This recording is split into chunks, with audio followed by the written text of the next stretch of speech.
Hi guys, welcome to Frene's Diaries. so I am Chineza Francis, and my channel is Frene's Diaries because I'm going to be telling you about just my life entirely. So today I'm going to be giving you a story about my kidney disease diagnosis, one of a kind. Right. In 2011, now I'm not sure about the dates, and I'm going to put the disclaimer out there now. My this is this has been over, I'd say 12, 13 years now. So I can't really remember all the details, but I've always wanted to tell the story, and I think now is just the right time.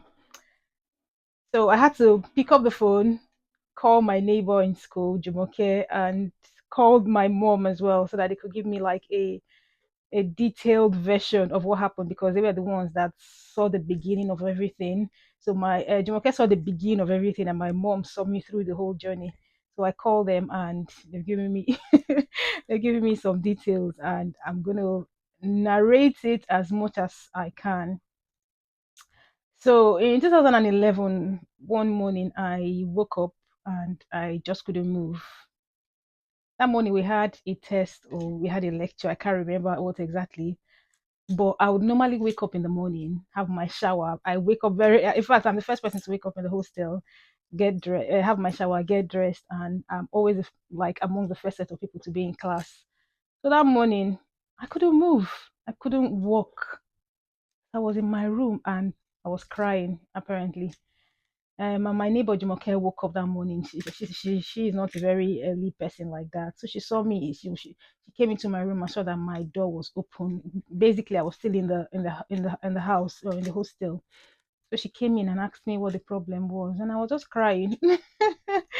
I was crying, and she asked me if I'd eaten. I said no, I've not eaten, and she said she made custard for me to drink, which was very in the light consistency, but I couldn't swallow. I couldn't swallow at the time, and I was crying. And she went to get me tea, and it was the same thing. I couldn't swallow. So she said she went out to get some people to help her that didn't really pay attention to her.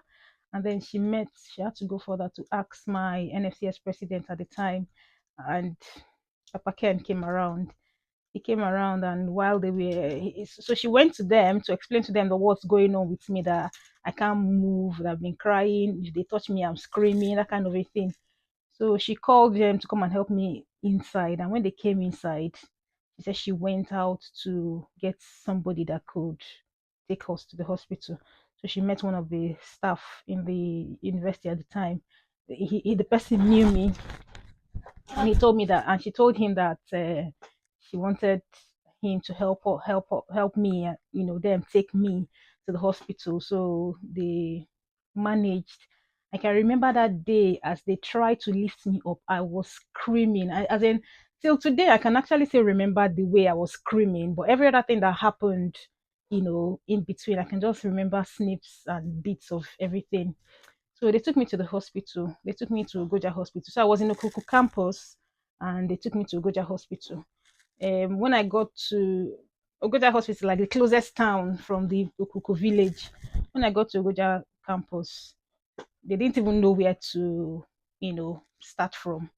We were all wondering whether I was a sickle cell, or whether I had sickle cell, whether I was SS basically. But I'm not SS anyway. So they did a couple of tests and treated me for malaria, typhoid, which is a general thing that they would normally treat people that come to the hospital on a regular basis. So they treated me for malaria and typhoid. I mean, what was it called? Hey, God have mercy. I mean, I can only laugh about it now because I'm here, and I'm so grateful that I'm still here to tell the story. You know, what else can I do? Anyway, so I got a bit stable and went back to school. So I got back to school, and after like a week, I was telling Jumoke that I wasn't feeling very well again. I'm not sure what is happening. My joints, the ache continued. So they had to take me to another hospital. It's a missionary hospital, Monaya Hospital in Ugoja. And when I got there, they put me on drip. They admitted me for a good number of days. But after the admission, I wasn't getting any better. So Jumoke said, I think it's better I go home. And that was how I went back to my hometown, Onitsha. When I got to Onitsha, my mom works in a general hospital. So she obviously took me to the general hospital. They admitted me there. And I remember getting into the hospital and everybody was looking at me because I was already swollen. I had rashes all over my body. My face was peeling. My skin was dark. I was just looking like, obviously, I was very ill, swollen, and everything you can think about. At the time, I was still passing out urine, which, I don't think anybody would have thought that. Well, let me not say anybody, but then the medical system in Nigeria, what do you expect?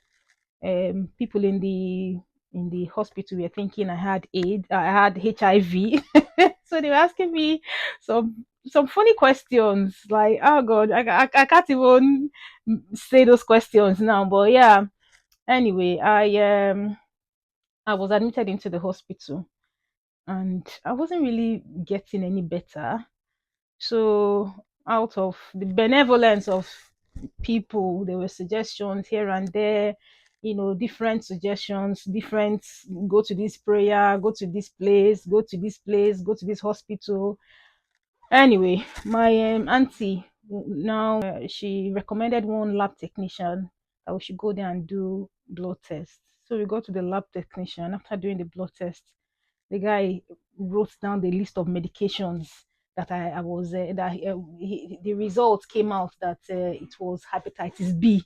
So imagine from malaria, typhoid to HIV status to hepatitis B. It even brought in more confusion. So uh, he wrote down a list of medications for us to go and buy. And now, like I said, I don't really give you details of everything that is happening that happened.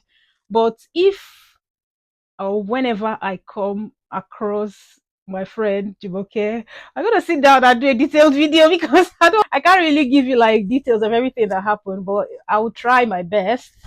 Anyway, and my mom obviously, whenever I see her and she's willing to come here, she's gonna come and give us more details.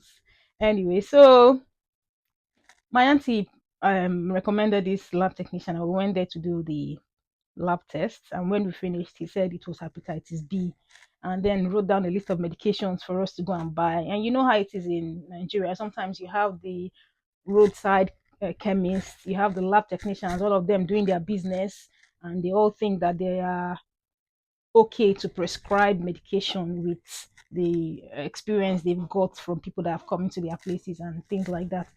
So my mom collected the list of medication, and just as we were about going to pay for the medication or buy those drugs, one of my mom's spiritual director called her and asked her that where is she?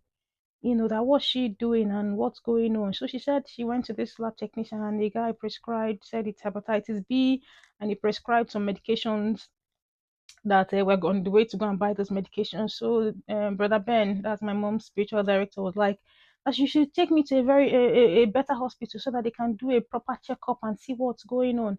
And that's how she took me to another hospital, Immaculate Heart Hospital in Onitsha. I'm not sure where it is now.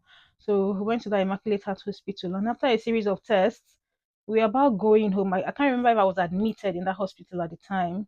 So we were about going home one day when the receptionist, I think she knows about the lab things as well.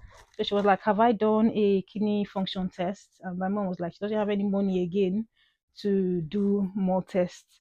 So so she told her that she can do the test now, and when she comes back to collect the results, that she can pay for the test. So that was how we did a kidney function test, and they found out that my kidneys were deteriorating.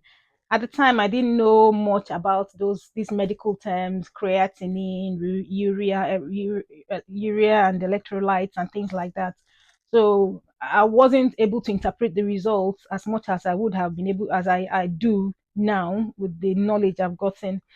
So my creatinine and urea were so very much unstable, and that was how we found out that I had a kidney. Um, that was how we found out that it was a kidney function. My kidney functions were deteriorating, or I had maybe acute kidney injury or just kidney disease basically. Now I wouldn't be able to tell at the time whether it was chronic kidney disease. So they have different stages of kidney diseases. You have stage 1, 2, 3, 4, 5. 4, 5 where it's really unreversible, you can't really do anything. It's more dialysis and transplant that you've got to pretty much save your life. So that was when I knew I had a that was how I knew about my kidney disease diagnosis. And from there, we had to call the doctor that where my mom works in General Hospital. Called the doctor, and then he was like, "Okay, that she should take me to Nnewi Teaching Hospital or FMC Asaba." Unfortunately, at the time, these two hospitals were on strike, so we so the doctor suggested that we go to the a private hospital now, where one of the doctors would own this private hospital. So he suggested one of the nephrologists, and that was how we went to the nephrologist. And the guy placed me on furosemide, prednisolone, and some other medications I was taking just to help with me reducing the fluid in my body. And well, yeah, that's how I knew I had kidney disease. Now, in subsequent videos, I'm going to tell you small stories about how things unfolded and how I'm here today. I mean, I had a life kidney disease, and you know, it was just everything just went down the drail from there before we were able to pick up. I'm going to end my story here, but I'm just going to say if this has touched you in any way, please share my videos, please subscribe, please like. I'm new to the platform. I'm new to YouTube, but I just thought that this would be a better place for me to share my story, to encourage other people that have just found out that they've had, they've given them the news of one health condition or one health diagnosis, one diagnosis or the other, basically. And it's not the end of the road. It can be I'm not sure what it is you'll be going through, but it's manageable, and there is always light at the end of the tunnel. When I was ill, some people would always ask me, like sometimes my husband asks me what was going through my mind at the time. And when I was ill, I kind of knew that I'm going to feel better, but the question there was, when is it going to happen? When you're lying down and you see people, let's say you are lying down on the floor and you see legs just walking on the other side of a car or under your bed, just know that these people are walking on the road, but you are inside the hospital, you're always in the hospital. It's always gloomy. And for me, I always thought that, when am I going to get up and walk like these people and be free? So I had that mindset I was going to feel better, but I didn't know how long it was going to take. But here I am today telling my story. So I hope that you have that encouragement that you need through this video, and I'll see you next time. I'll see you again in my next video. Thank you so much, and bye. Thanks for watching.